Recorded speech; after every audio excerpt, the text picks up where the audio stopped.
Very good morning friends. मैं दिनेश कुमार आपके बीच बहुत ही महत्वपूर्ण टॉपिक लेकर आया हूं। वैसे नया सत्र शुरू हुआ है और एक नए फ्रेश माइंड के साथ आप फिर से सत्र की शुरुआत में आए हैं। तो हम ग्रामर का एक नया सा टॉपिक लेकर के आपके बीच उपस्थित हैं। सबसे पहले देखेंगे कि एक आपसे एक क्विज कराते हैं। जैसे मान लीजिए है ये राम, मोहन, श्याम, गो, ये जो चार वर्ड्स लिखे हुए हैं इनमें डिफरेंट क्या है? सोच के बताइए। 1, 2, 3, 4, इन चारों में डिफरेंट क्या है? ये नाउन है, लेकिन एक है वर्ब।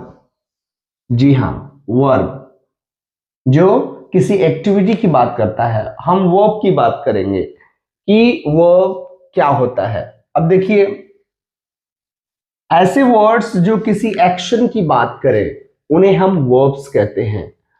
ऐसे नॉर्मली हम अगर डेफिनेशन की बात करें तो those words which describe action they are known as verbs. अब देखिए, वर्ब्स में भी हम देखते हैं, जैसे मान लीजिए आ गया प्ले या सिंग, डांस, वीप, क्राई, ये सारे वर्ब्स हैं। क्राई अपने आप में कंप्लीट है। प्ले के बाद ऑब्जेक्ट चाहिए, कोई गेम का नाम चाहिए। सिंग के बाद सॉन्ग चाहिए। डांस अपने आप में कंप्लीट है। वीप अपने आप में कंप्लीट है। ठीक है, जिनके साथ ऑब्जेक्ट चाहिए उनको हम कहते हैं ट्रांजिटिव वर्ब। ट्रांजिटिव वर्ब, इस तरह से ये भी ट्रांजिटिव हुआ, ये भी ट्रांजिटिव हुआ। लेकिन जो अपने आप में कंप्लीट है उसे हम बोलेंगे इंट्रांजिटिव वर्ब। इंट्रांजिटिव वर्ब, क्योंकि इनके लिए किसी ऑब्जेक्ट की आवश्यकता नहीं है। ठीक है, अब चलिए हम थोड़ा सा और आगे चलते हैं। देखिए, एक सेंटेंस लिखते हैं, राधा सिंग्स अ सॉन्ग। एक और लिखते हैं, मोहन sang a song। एक और लिखते हैं, अनु will sing a song। ये देखिए, कुछ हमको 3 सेंटेंस मिले। यहां लगा है सिंग्स, यहां लगा है sang और यहां लगा है will sing। तीनों 3 टेंस की बात कर रहा है। पहला है प्रेजेंट इंडेफिनिट टेंस, दूसरा पास्ट इंडेफिनिट टेंस और तीसरा फ्यूचर इंडेफिनिट टेंस। इसका मतलब तो ये हुआ कि सब्जेक्ट तीनों सिंगुलर है, अ सॉन्ग तीनों में दिया हुआ है। ये वर्ब है जो रोल प्ले कर रहा है। ये वर्ब है जो रोल प्ले कर रहा है, हमें टेंस के बारे में बता रहा है। ठीक, हमारा डेफिनेशन मिला। What is tense? The form of verb which tells us about time is known as tense। Verb का वो फॉर्म जो हमें टाइम के बारे में बताए। The form of verb which tells us about time is known as tense। हम tense का डेफिनेशन देख लेते हैं। क्या लिखेंगे? द फॉर्म ऑफ वर्ब, चलिए, forms of verb which tell us about time is known as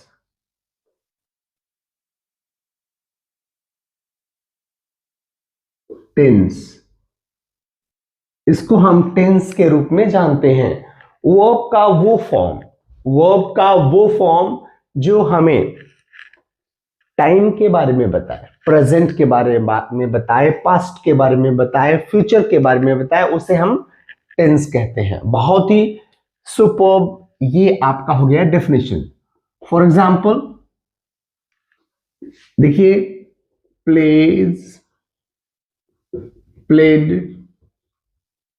will play. देखिए ये वर्ब के फॉर्म्स हैं। प्लेज ये प्रेजेंट के बारे में बताता है, इसको हम कह सकते हैं ये प्रेजेंट के बारे में बताता है। प्लेड ये पास्ट के बारे में बताता है। उसी तरह से विल प्ले ये बताता है फ्यूचर के बारे में। बहुत ही सिंपल, ठीक है।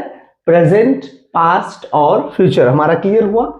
तो इस तरह से हम कह सकते हैं कि टेंस क्या है। हमने देखा टेंस क्या है, the forms of verb which tell us about time is known as tense.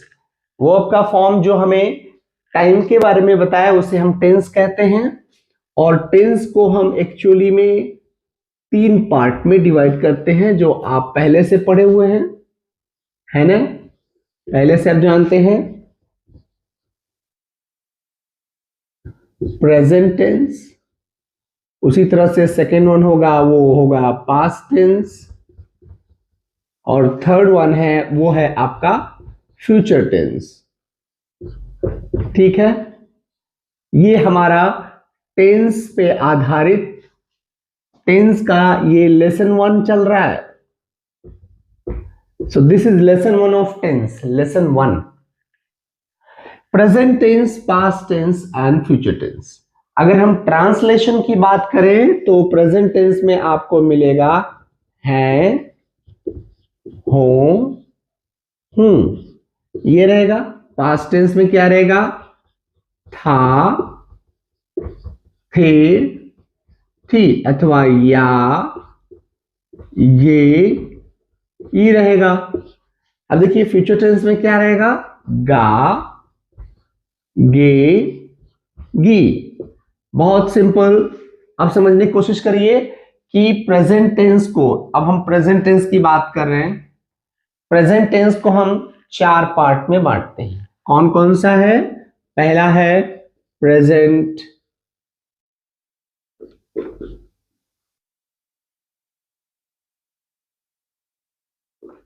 Indefinite tense.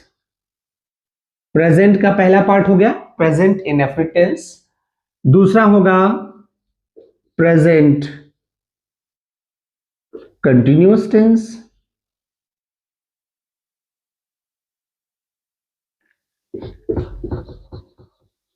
तीसरा क्या होगा, तीसरा होगा प्रेजेंट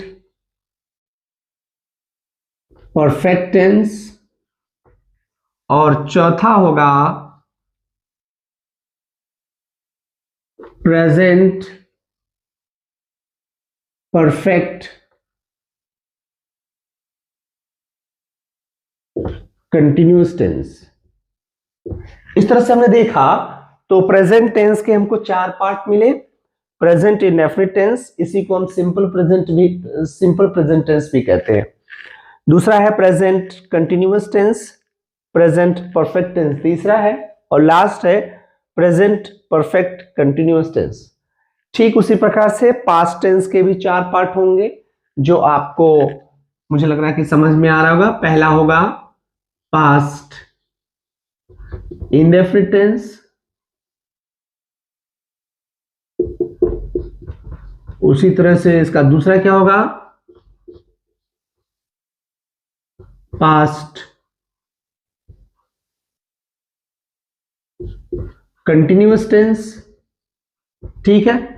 इसी का तीसरा होगा past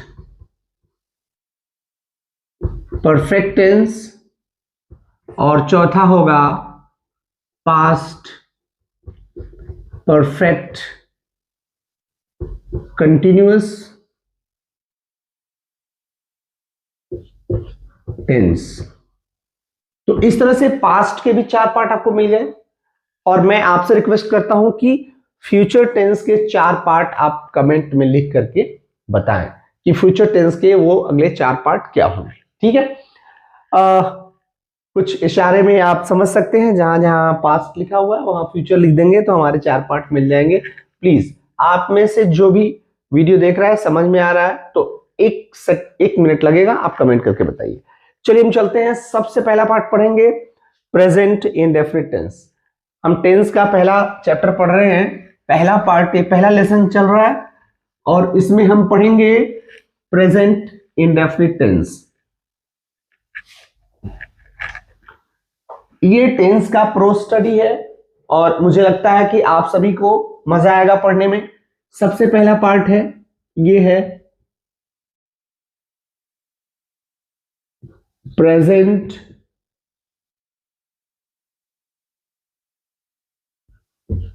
indefinite tense. Present indefinite tense को हम सिंपल प्रेजेंट टेंस भी कहते हैं, तो और करके हम यहां लिख देते हैं फिर से सिंपल प्रेजेंट टेंस।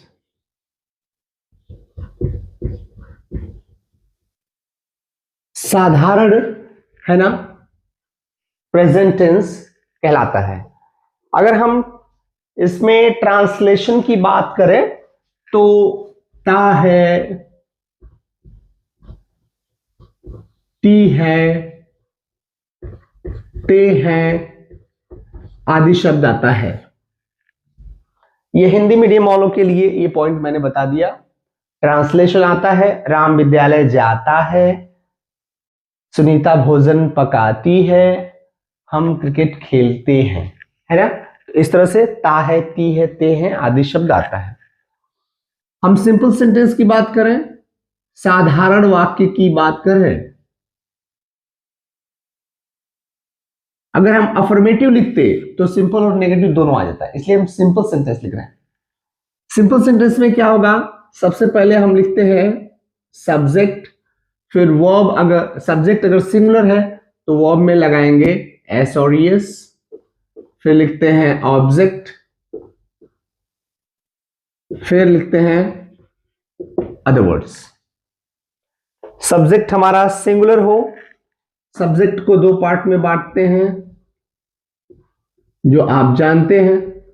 पहला हो जाएगा सिंगुलर, सिंगुलर, दूसरा हो गया प्लूरल। सिंगुलर में क्या क्या आता है, कोई नाम आ सकता है जैसे राम या सीता या ही, शी, इट, इतने आ सकते हैं। सिंगुलर में कोई भी नाम आ सकता है, एक नाम, राम, सीता, मोहन, घनश्याम, ही, शी, इट एक्सेट्रा। चलिए मैंने लिख दिया एक्सेट्रा। प्लूरल में आता है, ढेर सारे हैं, आई आ सकता है, I, we, you, they, boys, girls, people, farmers, students, ये सभी प्लूरल में आते हैं। ठीक है, और मैंने फॉर्मूला में बताया कि सब्जेक्ट जब सिंगुलर होगा, ये सिंगुलर सब्जेक्ट होगा तो वर्ब में एस और एस लगाएंगे। सब्जेक्ट जब प्लूरल होगा तो वर्ब बेयर फॉर्म में यूज कर देंगे, उसमें एस और एस नहीं लगाएंगे। ठीक है, देख लीजिए कैसे, जैसे जैसे मान लीजिए आ गया कि राम सिंग्स अ सॉन्ग। इस सेंटेंस को देखिए, राम सिंग्स अ सॉन्ग, इसमें राम सिंगुलर है, सबसे पहले सब्जेक्ट हो गया, उसके बाद वर्ब लिखा सिंग, राम सिंगुलर है इसलिए इसमें एस लगा दिया, राम सिंग्स, ऑब्जेक्ट है अ सॉन्ग। इसको हिंदी में लिखते तो क्या लिखते, राम एक गीत गाता है, राम एक गीत गाता है। देखिए ट्रांसलेशन आ गया, ता है, राम एक गीत गाता है, ये तो पहला था। दूसरा लिख दिए, अनुराधा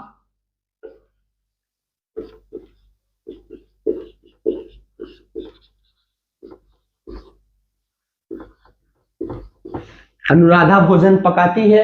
इस तरह का सेंटेंस आ जाए तो क्या करेंगे, अनुराधा भोजन पकाती है। क्या बन सकता है, सबसे पहले सब्जेक्ट लिखेंगे, सब्जेक्ट अनुराधा हो गया, ठीक है। उसके बाद वर्ब पकाती, कुक, ठीक। अनुराधा सिंगुलर है, इसमें एस लगा दीजिए। अनुराधा कुक्स, क्या पकाती है, भोजन, फूड। वैसे हम फूड नहीं लिखेंगे तब भी कुक्स मतलब फूड पकाना ही होता है, दिमाग पकाना नहीं होता, ठीक है। वे फुटबॉल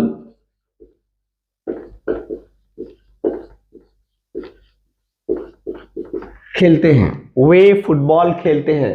बहुत ही शानदार है। देखिए कैसे होगा, सबसे पहले सब्जेक्ट लिखेंगे, यहां सब्जेक्ट है, लेंगे दे। उसके बाद चाहिए वर्ब, खेलते, प्ले। और रूल के हिसाब से अगर ये सब्जेक्ट हमारा प्लूरल है तो अब में एस और एस नहीं लगेगा। दे है, दे प्ले, इसमें एस और एस नहीं लगेगा, दे प्ले फुटबॉल, है ना। या ऐसा हो सकता है, मैं एक पत्र लिखता हूं, मैं एक पत्र लिखता हूं। इसमें सब्जेक्ट है आई, उसके बाद क्रिया होगा लिखना, आई राइट। आई प्लूरल है तो इसमें एस और एस नहीं लगेगा, आई राइट, मैं लिखता हूं क्या, एक पत्र, a letter, I write a letter. इस तरह से हमें प्रेजेंट इंडेफिनिट टेंस का ये सिंपल सेंटेंस हमने देख लिया। बहुत ही शानदार ये सेशन चल रहा है। आप सभी को ये वीडियो पसंद आए तो इसे लाइक जरूर करिएगा, ठीक है। आइए, ये सिंपल सेंटेंस हमने देखा कि किस तरह से सिंपल सेंटेंस में हम सब्जेक्ट फिर वर्ब में यस और यस लगा रहे हैं, ऑब्जेक्ट अदर वर्ड्स लिख रहे हैं। साथियों हमने सिंपल सेंटेंस देखा, आइए हम देखते हैं कि नेगेटिव सेंटेंस में क्या होता है। अगर हमारा सेंटेंस नेगेटिव है तो हम सबसे पहले लिखते हैं सब्जेक्ट, और सब्जेक्ट के साथ अगर सब्जेक्ट सिंगुलर है तो डज नॉट, और अगर प्लूरल है तो डू नॉट लगाते हैं। साथ में वर्ब का फर्स्ट फॉर्म लिखते हैं, ऑब्जेक्ट और अदर वर्ड्स लगाते हैं। मेरा कहने का मतलब यह है कि सब्जेक्ट अगर सिंगुलर है, राम, सीता, ही, शी, इट एक्सेट्रा है तो डज नॉट लगाएंगे। अगर सब्जेक्ट हमारा प्लूरल है, I, we, you, they, boys, girls, people, farmers, students ऐसे करके है तो डू नॉट लगाएंगे नेगेटिव सेंटेंस में। जैसे मान लीजिए आ गया कि राधा भोजन नहीं पकाती है। देखिए इसमें, इस सेंटेंस में दिख रहा है कि सब्जेक्ट है सिंगुलर, डज नॉट लगेगा, राधा डज नॉट, ठीक है। इसके साथ वो फर्स्ट फॉर्म पकाती है, cook, Radha does not cook food, ठीक है। बहुत सिंपल है। अगला देख लेते हैं, Anuradha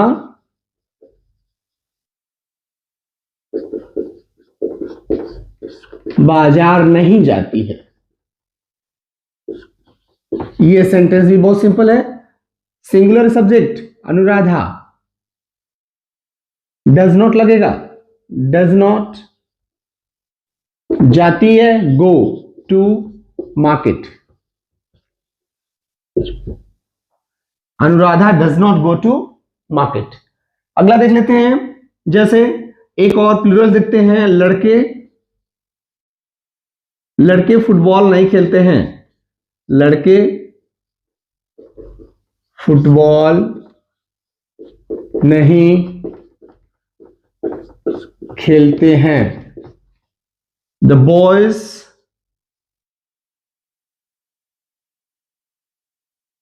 do not play football. The boys plural है, डू नॉट लगा, वो आपका फर्स्ट फॉर्म फुटबॉल। इस तरह से हमने देखा कि कैसे नेगेटिव सेंटेंस का हम प्रेजेंट इंडेफिनिट टेंस में नेगेटिव सेंटेंस कैसे लिखते हैं। ये ट्रांसलेशन भी साथ में पढ़ रहे हैं और वो जो इंग्लिश मीडियम के स्टूडेंट्स हैं उनके लिए मैं सेंटेंस भी बता रहा हूं।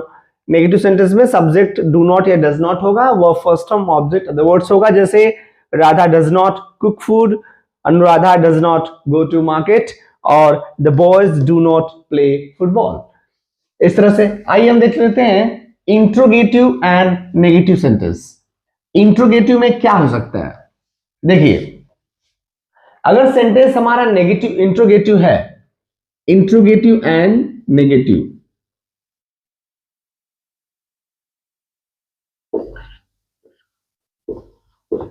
तो ऐसी परिस्थिति में सेंटेंस जब हमारा इंट्रोगेटिव या नेगेटिव होगा तो सेंटेंस क्या से शुरू होगा। जब सेंटेंस क्या से शुरू होगा उसकी जगह पे हम उसकी अंग्रेजी लिखने के बजाय डू या डज लिखेंगे। सबसे पहले लिखते हैं डू या डज, उसके बाद लिखते हैं सब्जेक्ट, फिर अगर सेंटेंस नेगेटिव है तो यही नॉट लिख देंगे, नेगेटिव नहीं है तो नॉट नहीं लिखेंगे, फिर वो आपका first form object other words, last में क्वेश्चन मार्क। ठीक है, इस तरह से देख लेते हैं। लेकिन एक और बात है, देख लेते हैं पहले सेंटेंस देखते हैं। क्या राम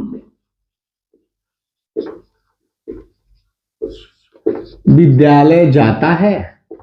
सेंटेंस देखिए, क्या पहले है तो क्या की इंग्लिश नहीं लिखेंगे, राम के हिसाब से राम सिंगुलर है तो क्या की जगह पे हम डज लिखेंगे।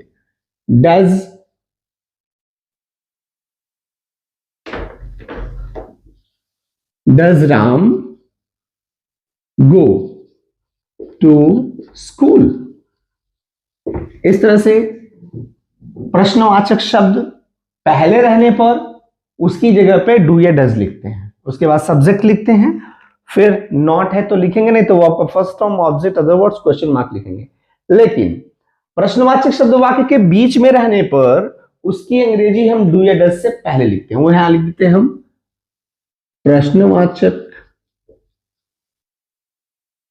शब्द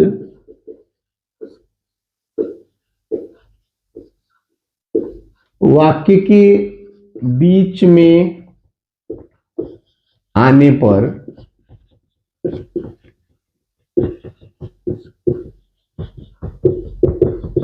उसकी अंग्रेजी डू या डज से पहले लिखते हैं। ये बहुत शानदार लाइन है, याद रखिएगा। जैसे एक और देखते हैं, क्या राधा भोजन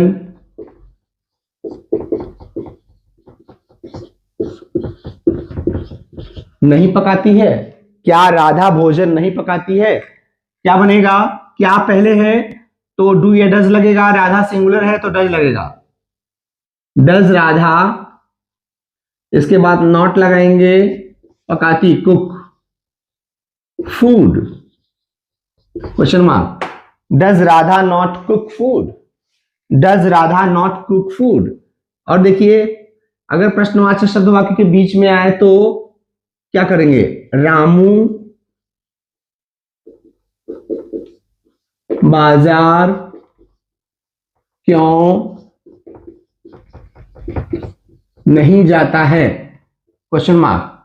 रामू बाजार क्यों नहीं जाता, इसमें देखिए प्रश्नवाचक शब्द वाक्य के बीच में है, नहीं शब्द भी है, इंटरेस्टिंग सेंटेंस है। क्यों बीच में है, उसकी अंग्रेजी हम सबसे पहले लिखेंगे वाई, उसके बाद लिखेंगे डू या डज। रामू सिंगुलर है तो डज लगेगा, why does Ramu, why does Ramu not go, कहां, बाजार, to market, question mark. Why does Ramu not go to market. तो इस तरह से हमने देखा कि प्रेजेंट इंडेफिनिट में सिंपल में हम सिंपल सेंटेंस में क्या कर रहे थे, सब्जेक्ट वर्ब में यस और यस, ऑब्जेक्ट अदर वर्ड्स लगा रहे थे। नेगेटिव सेंटेंस में हमने देखा कि सब्जेक्ट प्लस सिंगुलर के साथ डज नॉट, प्लूरल के साथ do not plus verb first form object other words लिखते थे। और इंट्रोगेटिव नेगेटिव में डू डज पहले लिखते थे, फिर सब्जेक्ट, नेगेटिव है तो नॉट लगाइए, वर्ब का first form object other words और क्वेश्चन मार्क लगाते थे। प्रैक्टिस करिएगा। अगर कहीं किसी क्वेश्चन में दिक्कत आए तो आप कमेंट करके लिख सकते हैं। वीडियो पसंद आए तो इसे लाइक कीजिए, चैनल को सब्सक्राइब कीजिए, दोस्तों में शेयर कीजिए। अगला चैप्टर लेकर हम कल फिर आएंगे। तब तक के लिए थैंक यू वेरी मच।